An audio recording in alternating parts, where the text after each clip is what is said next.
Convivência vem do verbo conviver, e todos esses verbos, ou substantivos, ou adjetivos que vêm com essa partícula co no início, tem uma implicação muito forte. Por exemplo, coabitar, cooperar, porque significa fazer juntos. Em outras palavras, quando falamos cooperar, significa cooperar juntos. Quando falamos coabitar, significa coabitar juntos. E os senhores casados há mais de 40 anos sabem o que é coabitar juntos. Dividir o mesmo leito, dividir os bafos. Os jovens começam pensando que tudo é romantismo, e eu poderia acrescentar outras coisas, mas não convém, até porque está sendo transmitido e de repente alguém pode me reprovar lá do outro lado. Conviver. Conviver é difícil. Sim ou não? Conviver é difícil. Em todos os aspectos, não só em termos profissionais, mas também na vida de fé, na vida cristã, uns com os outros, porque nós somos diferentes dos animais. Os animais têm, digamos, a sua capacidade de fazer as coisas dentro dos limites que Deus deu a cada um deles, mas eles cumprem aquilo que a sua natureza já está programada para cumprir. Mas em relação aos seres humanos é diferente. Deus nos deu capacidade de pensar. Deus nos deu capacidade de fazer juízo de valor. Deus nos deu capacidade de escolhas. Deus nos deu capacidade de tomar decisões. E o problema, em tese, não é que Deus tenha falhado, absolutamente, mas em razão do pecado que foi introduzido no mundo, esse pecado também afeta a nossa vida pessoal, afeta a nossa mente, afeta os nossos relacionamentos, afeta a nossa convivência, afeta os atos que praticamos, e eventualmente você vê que na própria igreja existem problemas, existem dificuldades, existem dissensões, porque pensamos. Eu costumo ilustrar de uma forma bem simples, pode ser que eu já tenha até usado essa ilustração aqui, mas de uma forma bem simples. Mas imagine se o pastor Marcos Basílio traz para a assembleia da igreja para que os irmãos decidam qual é a cor que será usada para pintar o templo. Hoje nós temos aí o branco, mas deixe-me perguntar, qual é a sua cor de preferência? Azul? Verde? Amarelo? Gelo? Rosa?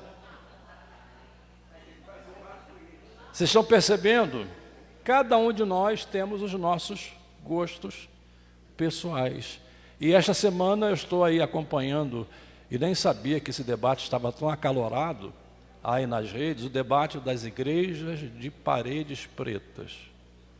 Eu hoje fui perceber que o negócio está pegando fogo na internet. Igrejas de paredes pretas, para você ver como é que somos nós. Deixa eu dizer para você, nós somos muito complicados. Esse é o fato. Nós tínhamos lá, quando eu ainda era solteiro, morava ali nos fundos da igreja, e essas histórias são boas para ilustrar, né?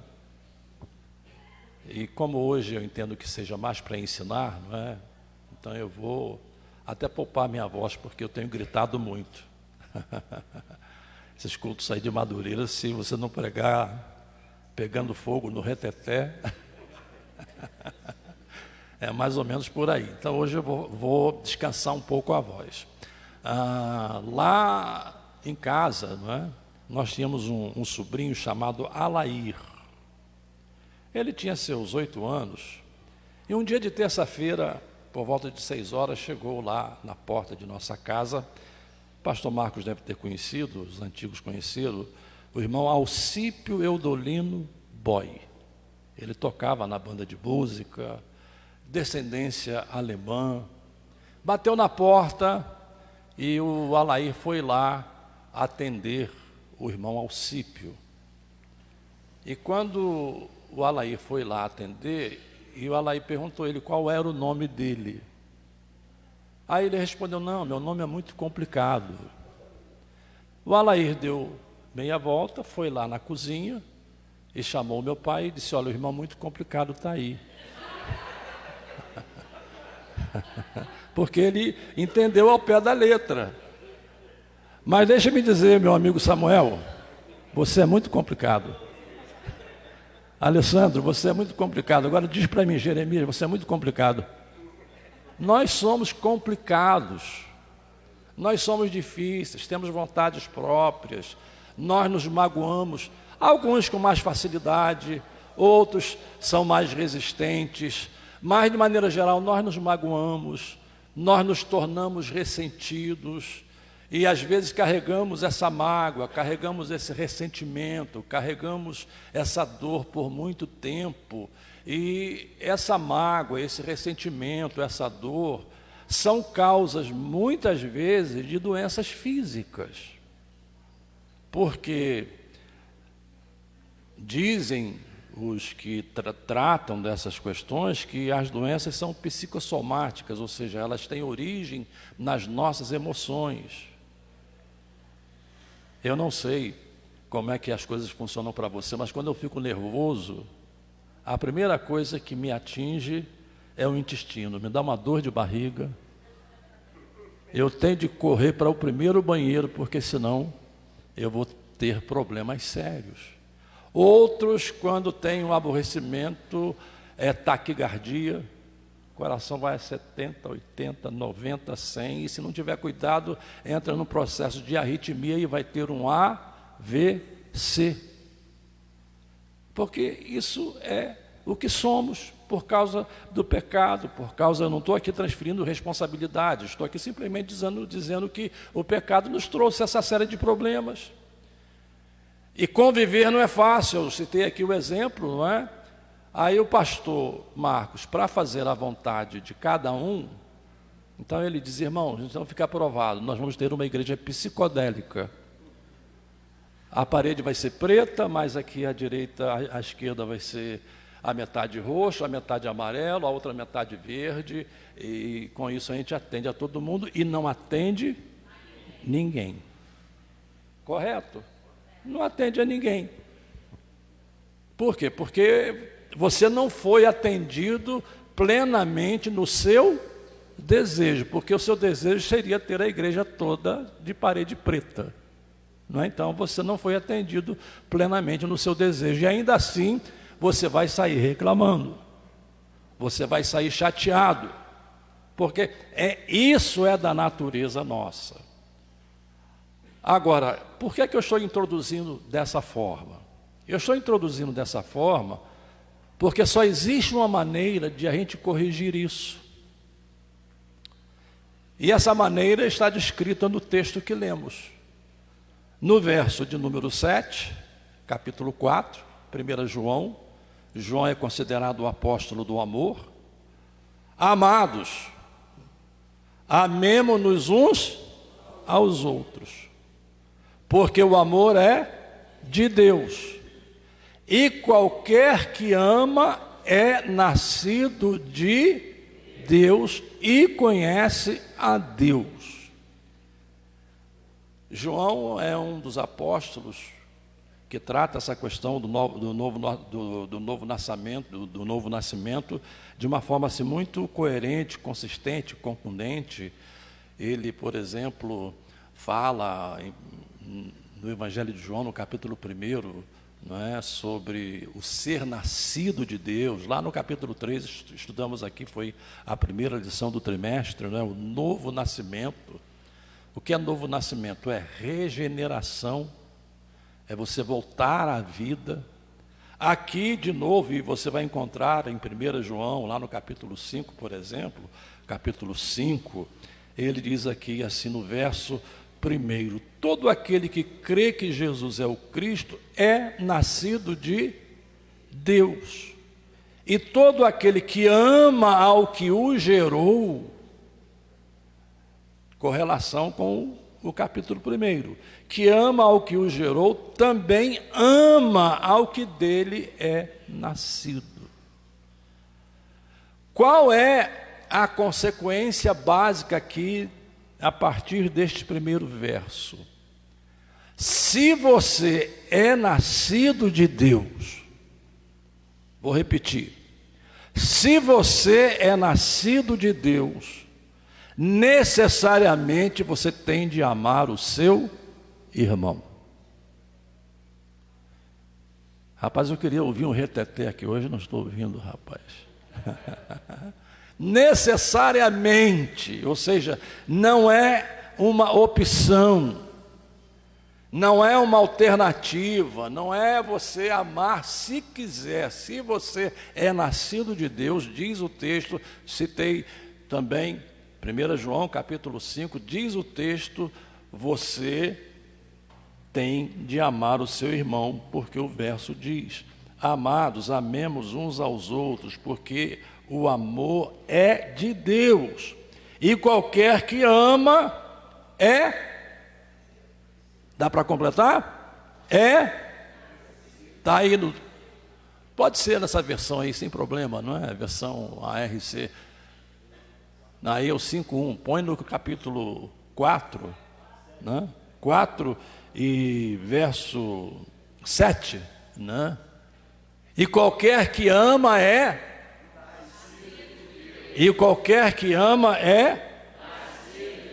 uma vez mais, qualquer que ama agora completa, e conhece a Deus. É uma questão de correlação, não tem como você fugir dessa correlação. E aí é o ponto de partida. Você quer ter uma boa convivência com a sua esposa, com o seu esposo, com seus filhos, com seus familiares, com seus colegas de trabalho, mas principalmente uma boa convivência na igreja, você tem de ser primeiramente nascido de Deus. Esse é o ponto de partida, regeneração, nascido para uma nova vida. Não estou entrando no mérito de ordem, saúde, nessas questões todas, porque não é o mérito da mensagem. A mensagem é simplesmente essa: nascidos de Deus. E quem é nascido de Deus, ocorre aquela dupla crucificação que Paulo emprega lá no capítulo 6 de Gálatas, quando ele diz que na cruz de Cristo ele morreu para o mundo e o mundo morreu para ele. Qual a implicação disso, morrer para o mundo? Morrer para o mundo significa que o mundo agora não faz cócegas em você. Morrer para o mundo significa que o mundo agora não lhe atrai. Morrer para o mundo significa que o mundo nada significa para você. Você não pode fazer como aquele irmão que se converteu, claro, são aquelas coisas da vida cristã, no início da fé, não é? E ele veio da roda de samba, foi para a igreja, e aí ele vem da igreja para casa, e quando passa lá diante do boteco, o pessoal está tocando lá um sambinha, e aí ele começou: me segura, Jesus. Me segura, Jesus, me segura, dali a pouco está: me segura, Jesus, me segura, Jesus, me segura, Jesus. Para você entender, né? Essa atração do mundo, ou seja, o mundo não nos atrai. Mas também a morte é no sentido contrário. Você morreu para o mundo, mas o mundo morreu também para você. Acabou. E agora você é nascido para uma nova vida. E essa nova vida, ela pode ser expressa resumidamente naquele verso de 2 Coríntios, capítulo 5 e 17, que a gente cita muito. E às vezes a gente não pensa para pensar, quem está em Cristo, nova criatura é, as coisas velhas se passaram, e eis que tudo se fez novo. Novo ambiente, novos amigos, nova caminhada e um novo destino, porque agora nós vamos para o lar celestial. Essa é a nossa expectativa e nela vivemos, nela caminhamos. Então, ponto de partida, temos de ser nascidos de novo, e se formos nascidos de novo, necessariamente nós temos de amar os nossos irmãos, porque aquele que ama é nascido de Deus e conhece a Deus. E isso aqui tem uma implicação tão forte, irmãos, tão séria, porque João, a gente é meio diplomático, não é?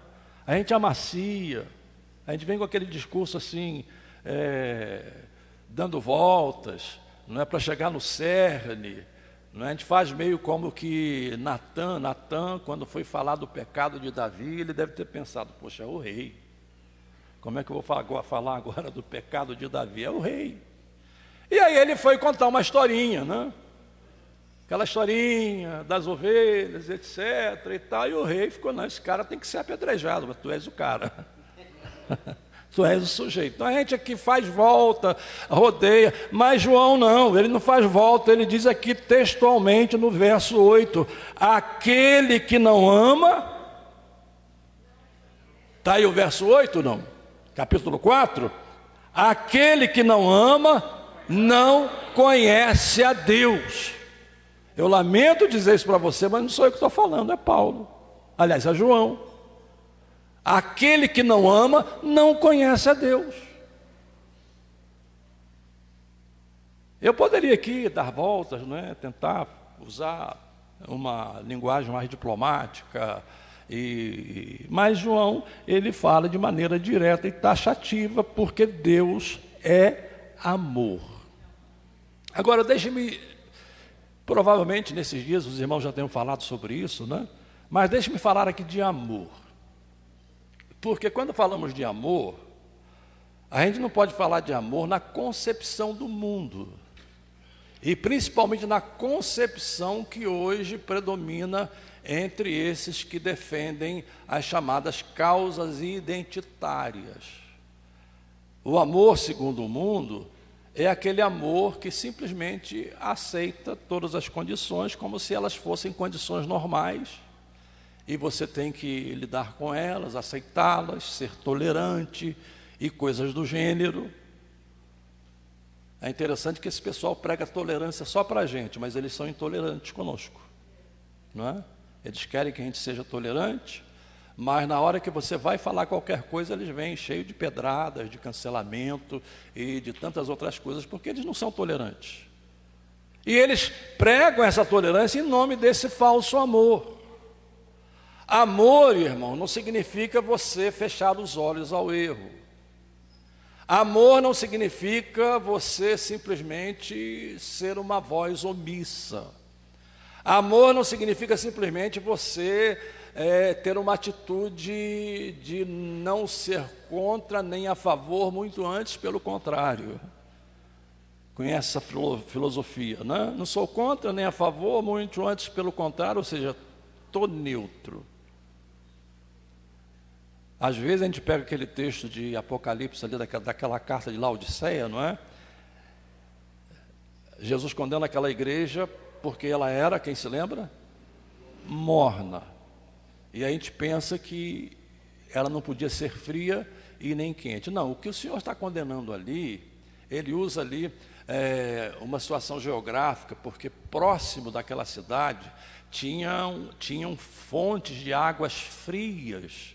E essas águas traziam refrigério para a cidade. Mas também tinham fontes de águas termais, águas quentes, que eram usadas pela cidade. Então, o que o Senhor condena ali é essa atitude de neutralidade, ou seja, eu não sou barro nem tijolo, não sou nada, para mim está bom, não tenho opinião, não é isso que significa amor. Você pode ter, e deve ter, não é biblicamente falando, porque a Bíblia diz que Deus corrige a quem ama. Mas em nome dessa falsa ideia do amor, os pais liberam os filhos podem viver do modo como querem. Hoje, se uma professora chamar a atenção de uma criança na escola, ao invés de os pais repreenderem os filhos, os pais vêm repreender a professora, certo ou errado? Tem o tal do bullying. Claro que a gente não está aqui defendendo que você vá ofender as crianças, que você vai maltratar as crianças, mas eu cresci numa época que não tinha disso não. Se alguma coisa chegasse lá em casa, meu pai era chamar a minha atenção e ser duro comigo, porque nós fomos criados para ser homens, né? Para ser homens. Então, não se pode falar mais nada, não se pode mais corrigir.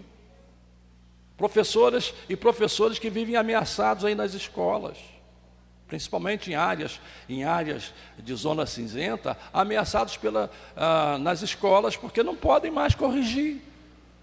E isso começa em casa porque os pais não corrigem os filhos. E o amor corrige, o amor impõe limites. E você não faz isso porque não ama, ao contrário, você faz porque ama e não quer que o seu filho se perca. E não quer que ele se desvirtue, não quer que ele... você não vai impor sobre o seu filho coisas, digamos assim, que são absurdas, não é isso. Mas eu não posso pensar, por exemplo, estou falando porque não estou dizendo que meus filhos são melhores ou piores, meus filhos me deram tanto trabalho como deram os de vocês, né? E é interessante que são casados hoje e ainda hoje quem tem que ficar chamando a atenção deles sou eu. Né? Papai, como é que eu faço? Papai, como é que é isso? Papai, como é que é aquilo? Porque eles encontram um apoio, um amparo, porque tinha limites. Eu me lembro o dia que a Gisele, a nossa filha mais velha, chegou em casa, 2h da manhã. Sabe onde eu estava? Eu estava na porta de casa, lá embaixo, com a minha esposa, esperando ela chegar. Quando ela chegou no carro lá com a outra amiga, e ela nos viu na porta, ela já entendeu que naquele dia a giripoca ia comer. Claro, não ia bater nela, eu nunca fiz isso, mas quando subimos aí, tivemos uma boa conversa, nunca mais ela chegou em casa, mais de 11h da noite.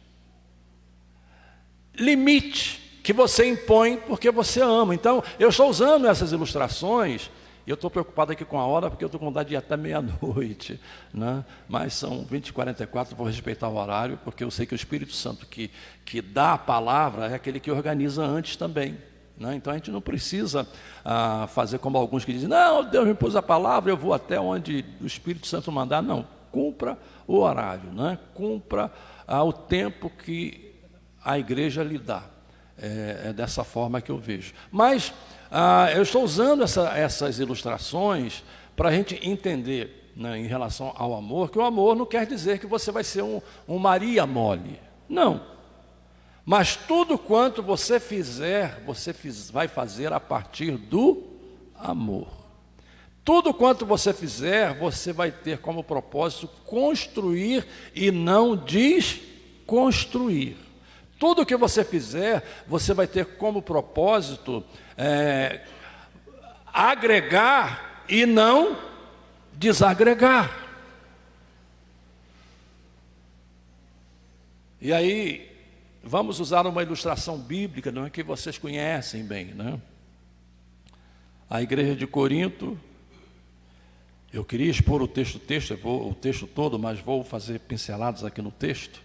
A igreja de Corinto era uma das igrejas mais difíceis. A gente pensa em igreja difícil hoje, não, lá já havia igreja difícil. E olha que era uma igreja plantada pelo apóstolo Paulo. Paulo plantou a igreja de Corinto, mas uma igrejinha difícil. Paulo escreve para aquela igreja em relação à contribuição e diz, olha, seria bom que vocês seguissem o exemplo dos irmãos da Acaia. Porque vocês aí, né, praticamente, vocês são avarentos, né? Vocês estão aí com a mão fechada para a obra, temos de ajudar os nossos irmãos na Judéia. Mas não era só isso não, lá havia imoralidade sexual, lá havia problemas no casamento, lá havia problemas da prostituição cultural, e lá havia o problema do clubismo dentro da igreja. Para você entender o que é clubismo, vou fazer aqui algumas perguntas básicas, né? Aqui eu sei que a gente tem um pouco de flexibilização nisso, né? Então dá para fazer. Cadê os flamenguistas aqui nesta noite? Levantem a mão. Muito bem, maioria, né? Cadê os vascaínos? Vascaínos. Cadê os botafoguenses? Olha, só tem botafoguenses aqui, pastor. Botafoguenses.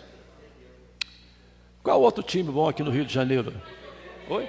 Fluminense, é. Cadê o Fluminense? Os fluminenses aqui? 2, até o Giuseppe é fluminense. Agora imagine se a gente fosse trazer o clubismo para dentro da igreja. Dia de jogo, o Vasco ganhou do Flamengo. Pastor Marcos chega aqui brabo, zangado, soltando fogo pelas ventas, né? Mas no dia que o Flamengo ganha, ele chega aqui e é o maior pregador da paróquia. Desculpe, pastor Marcos. Clubismo, preferência. Era isso que havia lá em Corinto. Paulo diz, eu sou de Apolo, uns dizem eu sou de Apolo, outros dizem eu sou de Pedro, outros dizem eu sou de Paulo. Tinha até lá os que diziam eu sou de Cristo. E aí você pensa, esse grupo estava certo. Não, estava errado. Paulo diz, porventura está Cristo dividido? Cristo não é de um grupo, Cristo é da igreja. Aí eu vou falar uma coisa boa para você, é do flamenguista, é do vascaíno, é do botafoguense, é do fluminense, é até do América. É, Palmeiras era de São Paulo, né? Mas tudo bem, vamos dar uma chancezinha para o Palmeiras, né? Aonde eu quero chegar? Na igreja não há clubismo, porque nós somos todos de Cristo e somos irmãos uns dos outros. Então nós não temos que viver nesse tipo de coisa na igreja. Cada um tem o seu dom. Eu disse aqui que eu tenho pregado, e realmente quando a gente prega, e os senhores sabem disso, os senhores pregadores, né? Eu estou aprendendo a pregar ainda, né? Mas os senhores sabem, quando a gente prega, a gente é um pouco mais fervoroso, né? E tem dia que o fogo está assim ardendo, que você se empolga e termina o culto sem voz. Não consegue nem falar, né? Alguns Deus dá essa versatilidade de pregar e ensinar. É uma versatilidade que Deus dá. Mas outros não têm essa vocação. Outros não têm esse dom. Mas você tem outro dom, você tem uma outra particularidade, você pensa, isso não tem valor. Tem valor, porque todo dom que Deus dá é para que a igreja funcione. Todo dom. Não vou entrar no mérito aqui de tratar dos dons, nós temos 3 listas de dons na Bíblia, temos a lista de Efésios 4, temos a lista de 1 Coríntios capítulo 12, temos a lista de Romanos capítulo 13, e eu diria com toda sinceridade que não são listas exaustivas, então são dons distribuídos à igreja, a cada um pelo Espírito Santo, para que cada um cumpra um papel, cumpra uma função. cumpra uma tarefa não em benefício próprio, não para a sua glória própria, não para o seu louvor, mas uma tarefa em benefício do corpo, em benefício da igreja. É a igreja que recebe os benefícios do que você faz. Então, volta ao ponto. Se nós amamos a Deus, se nós fomos nascidos de Deus, se nós conhecemos a Deus, porque João é peremptório, verso 8, aquele que não ama, não conhece a Deus, porque Deus é amor, qualidade. Aí você fala, Deus é amor, mas Deus não é justiça? É, Deus é justiça. Então, na balança dos atributos de Deus, esses atributos funcionam de maneira equivalente. Não quer dizer, como eu disse, que a gente vai fechar os olhos, mas tudo que a gente vai fazer, primeiro, não é com a vontade de puxar o tapete do irmão, não é porque não gostamos do irmão. Eu sei que tem pessoas que, nesse mundo de Deus, e a gente não vai agradar a todos, eu sei que tem pessoas que eventualmente não gostam de mim. Às vezes eu não sou aquela pessoa simpática, né? Eu sou muito introvertido, eu sou extrovertido com meus amigos íntimos, aí eu tenho mais facilidade, mas com aqueles com quem eu não tenho muita intimidade, eu sou mais introvertido, e isso pode aparentar antipatia.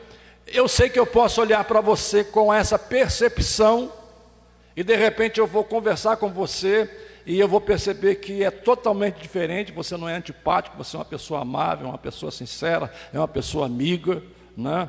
Mas não é com esses olhos que nós temos de olhar uns aos outros, porque nós somos irmãos em Cristo. Nós somos parte do mesmo corpo, nós somos parte do corpo de Cristo, e é uma decorrência, como eu disse, é uma necessidade do fato de termos nascido de Deus.